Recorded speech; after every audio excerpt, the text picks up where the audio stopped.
Hello everyone, welcome back to the channel. This is Phil, Rookie Card Collector here. Here to present today's episode number 2 of the Negro League Baseball Collectibles series. Today we're going to look at a bunch of old Negro League, Cuban League, and pre-Negro League photos and postcards primarily, but a few other items mixed in as well. The oldest Negro League photograph, original photograph that I'm aware of, picturing a National Baseball Hall of Famer, goes back to the 1884 season. It was a local town ball, barnstorming type of team. It was an integrated team where the Negro League player was the only black ball player on the club. Everybody else was white, including the manager. So I'm going to show you here what you're looking at on the screen is an 1884 Bel Air team photo. Team is in uniform, posed in a studio. The black ball player pictured is Sol White, who's standing in the back row all the way on the far right. Sol White was an important figure in Negro League history, besides being one of the very first black players to excel in the United States. Sol played for the 1890s Cuban Giants, which were really the first U.S.-based team that fielded primarily all Negro League and Cuban ball players. They barnstormed primarily in the East Coast and were out of the New York area, and became really the first powerhouse African-American ball club. After the turn of the century, Sol played for the Philadelphia Giants in the early 1900s, as well as Rube Foster, Frank Grant, and some of the other early Negro League stars. Ultimately, White would move on to the Lincoln Giants toward the end of the decade and become a player manager. And also in a little while we're going to take a look at a book that Sol White published back in 1907, which is probably the most important Negro League baseball reference material that was ever produced. So that's our first Negro League image. Next piece we're going to take a look at is, just to adjust the camera there, this is going to be an 1887 Buffalo. This was a international league, so it was a professional baseball minor league at that time. It's a team cabinet, so it's a real original photo mounted onto a cardboard backing. These were very common in the 19th century to feature not only sports teams but also individual portraits of family members mounted on cardboard backs. The importance of this team was it's the 1887 Buffalo Club. Second baseman for that team was a rookie named Frank Grant. Frank Grant, after Sol White, was really the second in terms of importance in Negro League history. And abilities go back the farthest after Sol. Grant also played in the New York Cuban team during the 1890s that excelled in the U.S. East Coast. After that, he joined Sol on the early Philadelphia Giants teams and Rube Foster early 20th century. And eventually, by the mid-1900s, first decade of the 1900s, Grant retired. But one of the very early pioneers and top black ball players of that era.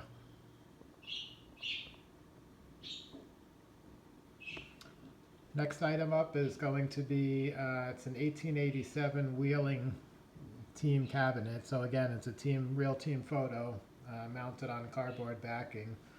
This one actually has the studio photography logo at the bottom, and also probably on the back. I don't have a picture of the back. This photo also pictures Sol White again. Sol is standing in the back row, second from the left this time. Again, in an otherwise all-white baseball team. So this is another example of an integrated club. Each one of these images that we've looked at so far, the first three, I do have price ranges there. These were actually back when I first published my Negro League Baseball Collectibles Guide, which was in 2013. So these prices, as we go along, some of these prices might be outdated, but kind of gives you an idea of what we're talking about as far as values. Are we in the hundreds of dollars? Are we in the thousands? Are we in the tens of thousands? Or are we lower dollar amounts, like under 100? So, for example, this one is at that time was in the 20 to 50,000. Today, it's probably similar to maybe more than that.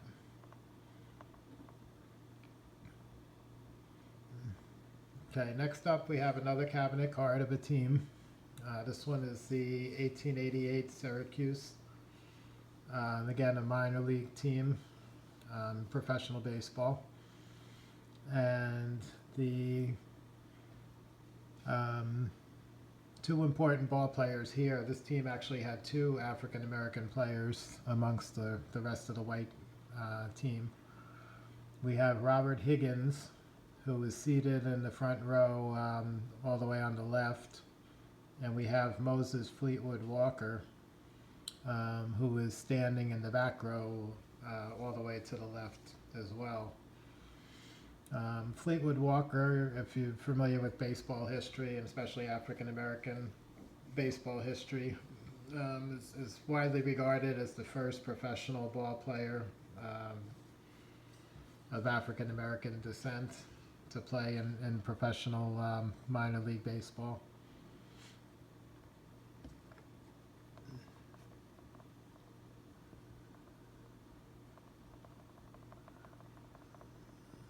Okay, moving on to the next item we have here.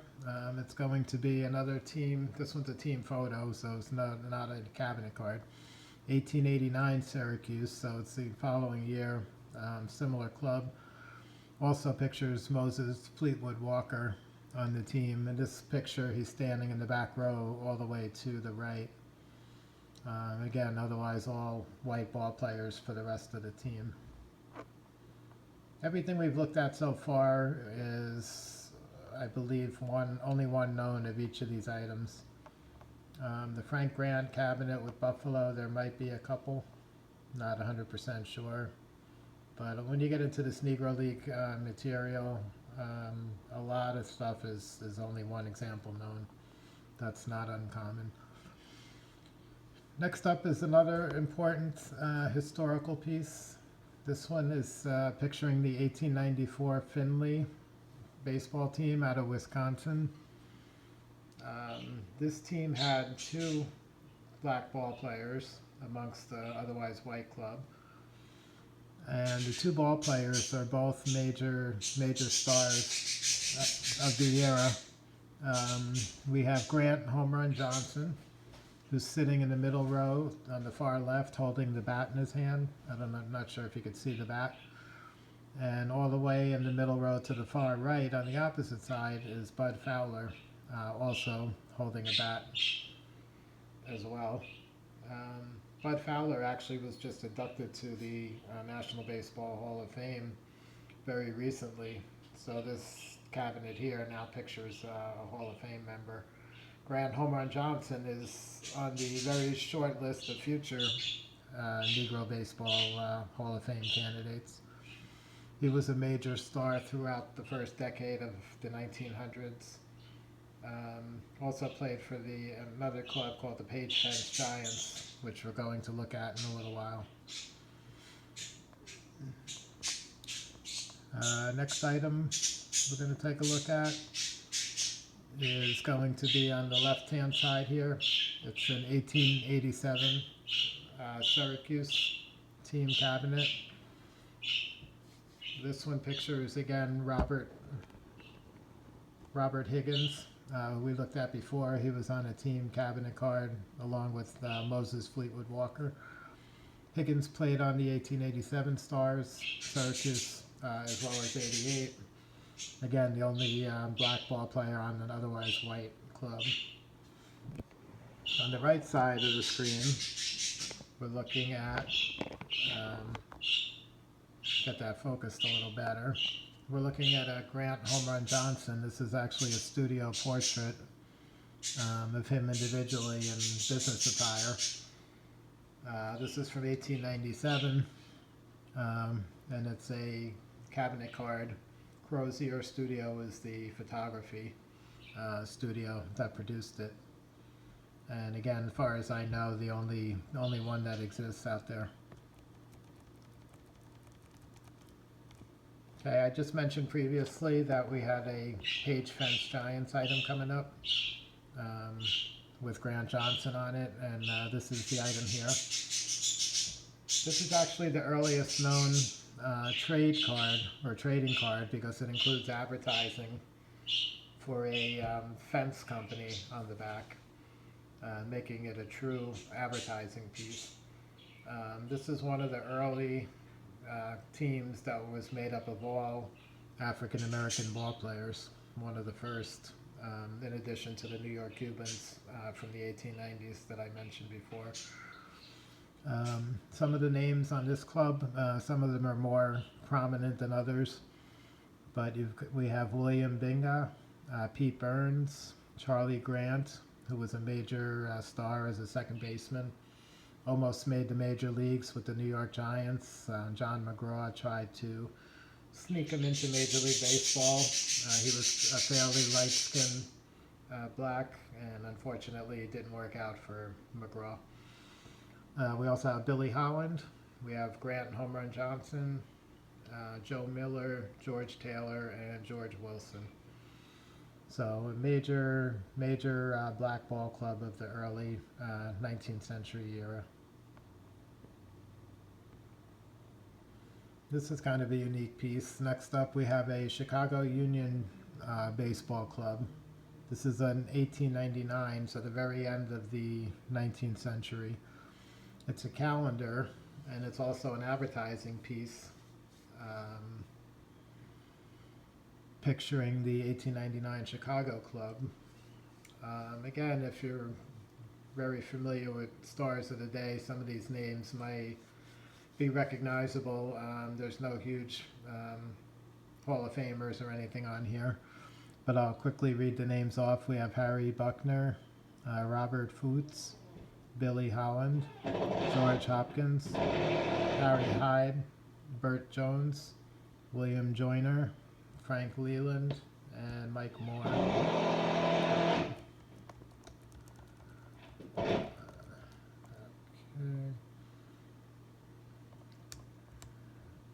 That's going to wrap up our episode for today. I hope you enjoyed the Negro League items that we got a chance to look at. The true Negro Leagues actually did not begin until 1920, so that's the reason why most of what we saw today was all integrated teams with a mixture of white and one or two African American players up until we got close to the turn of the century. As we move forward, we're going to go starting with the early 1900s. Next episode, as usual, will be next Sunday. We'll continue on with some more photos, and we start to get into postcards and advertising and broadsides and different things like that. Please feel free to leave comments after the video. I'd like to start each video with answering any questions from the previous episode. So far, this is only the second episode. I haven't had any questions to answer, so I just kind of get right into the material when I start. But hopefully we'll have some topics of discussion as we move forward. So again, I thank everybody for joining us and hope you all have a great day.